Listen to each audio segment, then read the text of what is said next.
Guys, welcome back to my channel. എന്തൊക്കെയാണ് ഈ കേട്ടുകൊണ്ടിരിക്കുന്നത്?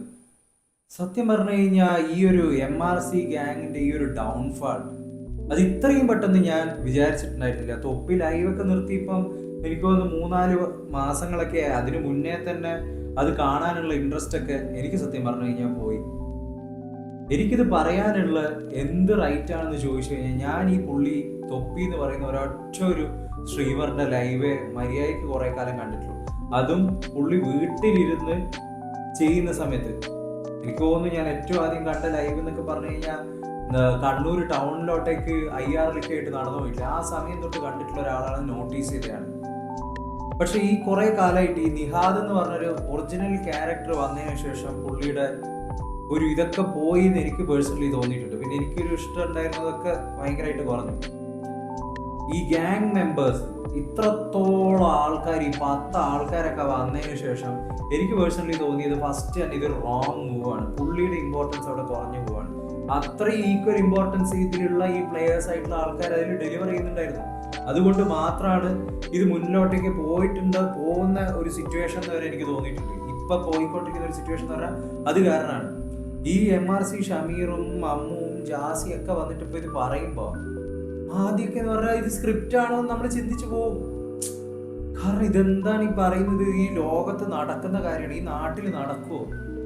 ഒരു നല്ലൊരു രീതിയിൽ ഒരു സാമൂഹിക അന്തരീക്ഷത്തിൽ പോകുന്ന ഒരുവിധ കാര്യവും ഇതുപോലെ നടക്കൂല. ഇത് ഇവരുടെ ലൈവ് സ്ട്രീം കാണുമ്പോൾ ഇതൊക്കെ ഉണ്ട് ആൾക്കാർക്ക് മനസ്സിലാവുന്നത്. എന്തൊക്കെയാണ് കേൾക്കുന്നത്?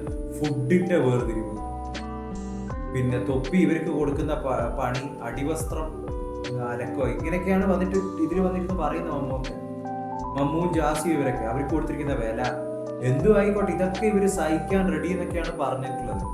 സഹിക്കാൻ റെഡി. പക്ഷെ എന്തെങ്കിലും ഇവരുടെ ഇതായ പേഴ്സണൽ മാറ്റേഴ്സിന് എന്തെങ്കിലും ഒരു കോൺട്രിബ്യൂഷൻ ആസ് എ മണി കൊടുക്കുക.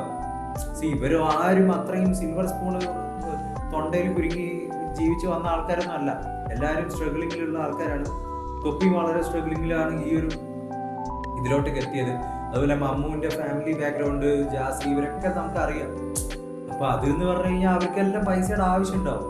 ആ സമയത്ത് ഒരു പൈസ കൂടി ഇത്രയും വർഷമായിട്ട് അവര് അവിടെ ലൈവില് വന്നിട്ട് അവരുടെ പെർഫോമൻസ് അല്ലെങ്കിൽ അവരൊരു ക്യാരക്ടർ ഡെലിവർ ചെയ്തിട്ട് ഒരുവിധ കാര്യവും കൊടുത്തിട്ടില്ല എന്നൊക്കെയാണ് വന്ന് പറയുന്നത്. ഇത് നമ്മളെ മണ്ടന്മാരാക്കുന്നതാണോ ഇനി, അല്ലെങ്കിൽ തൊപ്പിക്ക് ഒരു പുതിയൊരു കംബാക്കിന് വേണ്ടി ചെയ്യുന്നതാണോ എന്നൊക്കെ നമുക്ക് സംശയം തോന്നും. ആസ് എ പ്രേക്ഷകൻ ജെനുവിൻ ആണ്. കാരണം ഞാൻ ഒരിക്കലും തൊപ്പിന്റെ ഭാഗത്തുനിന്ന് എന്തൊക്കെയാണെങ്കിലും പുള്ളിക്ക് നെഗറ്റീവ്സും കാര്യങ്ങളും ഉണ്ടെങ്കിലും ആ പുള്ളി എന്താ പറയുക, ഈ ഗ്യാങ് മെമ്പേഴ്സിലുള്ള ആൾക്കാരെടുത്തൊക്കെ പേഴ്സണലി നല്ല രീതിയിലാണ് പെരുമാറുന്നത് നമ്മൾ വിചാരിച്ചു. പക്ഷെ ഇത്രത്തോളം ഒരു അധപ്പതിച്ച കഥകൾ കേൾക്കുമ്പോൾ ആരെങ്കിലും ഇതുപോലുള്ള അധപ്പതിച്ച കഥകളുമായിട്ട് സ്ക്രിപ്റ്റുമായിട്ട് കൊണ്ടുവരുമെന്ന് എനിക്കറിയില്ല. ഇനി അങ്ങനെ കൊണ്ടുവന്നിട്ടുണ്ടെങ്കിൽ തന്നെ അത് അവരുടെ ലാസ്റ്റ് ആണി അടിക്കലായിരിക്കും. ഇനി ഈ ടീമിനെ ആരും തിരിഞ്ഞു നോക്കാൻ പോകുന്നില്ല, ഇത് സത്യം അല്ലെങ്കിൽ. അത് ഇവര് പറയുന്നത് ഒരു 10-15% കാര്യങ്ങളെ ഇപ്പൊ പറയുന്നുള്ളൂ. ബാക്കി കാര്യങ്ങൾ 85% കാര്യങ്ങൾ ഇനിയും പറയാനുണ്ട്. ആദ്യം മറ്റുള്ള ഭാഗത്തു നിന്നുള്ള റെസ്പോൺസ് വരട്ടെ, എന്നിട്ട് ഞങ്ങൾ റെസ്പോണ്ട് ചെയ്യാന്നൊക്കെയാണ് ഇവർ പറയുന്നതെന്ന് വെച്ച് കഴിഞ്ഞാൽ. എന്തായാലും നമുക്കിനി വരുന്ന ദിവസങ്ങളിൽ ഇത് കാണൽ തന്നെ ഉണ്ടാവും. ഇപ്പൊ ഒരുപാട് ട്രോളും കാര്യങ്ങളും എല്ലാം ആയിട്ട് എല്ലാ എയറിൽ ഇപ്പൊ കയറിയിട്ടുണ്ട്. ഇവർ വീണ്ടും അത് മുന്നിൽ വന്നിട്ടുണ്ട് എന്തായാലും. കാരണം ഒരുവിധ ആൾക്കാരെല്ലാം ഇവരെ കൊണ്ട് മറന്നിരുന്നു. ഞാൻ തന്നെ എന്താ പറയുക, ഇപ്പൊ സബ്സ്ക്രൈബ്ഡ് ഒന്നും അല്ല. പണ്ടൊക്കെ ഞാൻ സബ്സ്ക്രൈബ്ഡ് ആയിരുന്നു. പുള്ളിയുടെ അതൊന്നും ഇപ്പൊ കാണാറും ഇരിക്കാറില്ല. കാരണം ഒരേ ഒരു റിപ്പീറ്റേഷൻ ആയിട്ട് അത് തോന്നാറ്. ഈ ഗ്യാങ് ഹൗസിന്റെ പുറത്ത് പോയിട്ട് അവർക്കൊന്നും പ്രത്യേകിച്ച് ചെയ്യാനൊന്നുമില്ല. ഐഷോ സ്പീഡിന്റെ കാര്യങ്ങൾ അതേപോലെ കോപ്പി അടിച്ചിരുന്ന കാലത്തിൽ മലയാളത്തിൽ ഒരു പുതുമ ഉണ്ടായിരുന്നു. മലയാളത്തിൽ ആരും അത്രയും ഡെയർ ആയിട്ട് ചെയ്തിട്ടുണ്ടായിരുന്നില്ല. അപ്പൊ അത് കാണാനുള്ള ഒരു കൗതുകവും കോമാളിത്തരമൊക്കെ ഉള്ളതുകൊണ്ട് നമ്മളെല്ലാവരും കണ്ടിട്ടുണ്ട്. ഒരു സമയത്തെങ്കിലും നമ്മളെ എന്റർടൈൻ ചെയ്തിട്ടുണ്ട്. പക്ഷെ എന്നും പുള്ളി എപ്പോഴും ഇൻകൺസിസ്റ്റന്റ് ആണ് ഈ ഒരു സംഭവത്തിൽ എന്ന് പറഞ്ഞാൽ. ബാക്കിയുള്ള ആൾക്കാർ ചെയ്യുന്ന പോലെ കൺസിസ്റ്റന്റ് ആയിട്ട് പുള്ളി ചെയ്യാറില്ല. അതുപോലെ തന്നെ ഇതിന്റെ ഒരു ഏജ് കാറ്റഗറി തോന്നുകയാണെങ്കിൽ എനിക്ക് തോന്നുന്നു 15 വയസ്സിന് താഴെയുള്ള പിള്ളേരൊക്കെ ആയിരിക്കും കൂടുതലും ഈ ഒരു സംഭവം ഫോളോ ചെയ്യുന്ന. അങ്ങനെ ഇങ്ങനെയൊക്കെ പറഞ്ഞു അവരൊക്കെ ഇപ്പൊ നേരെ തിരിഞ്ഞ് ഷമീറിന്റെ ഇതിലോട്ടേക്ക് പോയിട്ടുണ്ട്. എല്ലാവരെയും കമന്റ്സ് എല്ലാം നോക്കിക്കഴിഞ്ഞാൽ നമുക്ക് കാണാൻ തൊപ്പിക്ക് അത്രയും നെഗറ്റീവ്.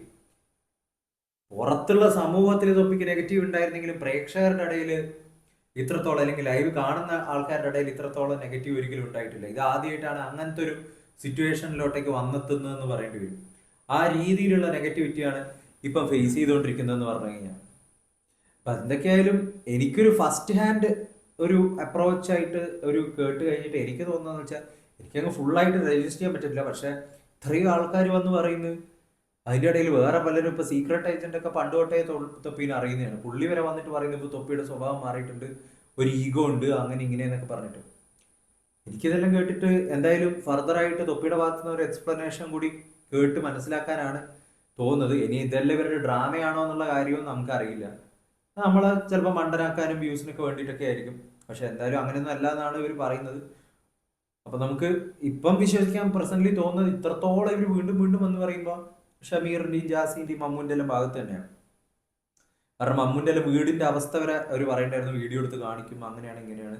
അതുപോലെ തന്നെ ഷമീറിന്റെ സിസ്റ്ററിന്റെ മാരേജിന്റെ ഒരു ഇൻസിഡന്റിന്റെ പേരിലാണ് ഇവർ തെറ്റുന്നത് തന്നെ കൂടുതലായിട്ട്. കാരണം അത് ആ ഒരു സമയത്ത് കൂടി ഇവരെ ഹെൽപ്പ് ചെയ്യാൻ തൊപ്പി തയ്യാറായിട്ടില്ല എന്നുള്ള സംഭവങ്ങളൊക്കെ ഷമീർ വന്നിട്ട് പറയുന്നുണ്ട്. എല്ലാം എന്ന് പറഞ്ഞാൽ ഒരിക്കലും നമുക്ക് ഈ പുള്ളിക്കാരൻ്റെ അടുത്ത് നിന്ന് ഇത്രത്തോളം വിശ്വസിക്കാൻ കഴിയില്ല. കാരണം ക്യാമറയുടെ മുമ്പിൽ അങ്ങനെ ഒരു ഫിഗർ അല്ലല്ലോ നമ്മൾ പ്രതീക്ഷിക്കുന്നത്. എല്ലാവരെയും ഹെൽപ്പ് ചെയ്യാൻ ഇതുള്ള കൂടെ നിൽക്കുന്ന ആൾക്കാർ അത്രത്തോളം കെയർ ചെയ്യുന്ന ഒരാളായിട്ടാണ് പേഴ്സണലി തോന്നിയിരിക്കുന്നത്.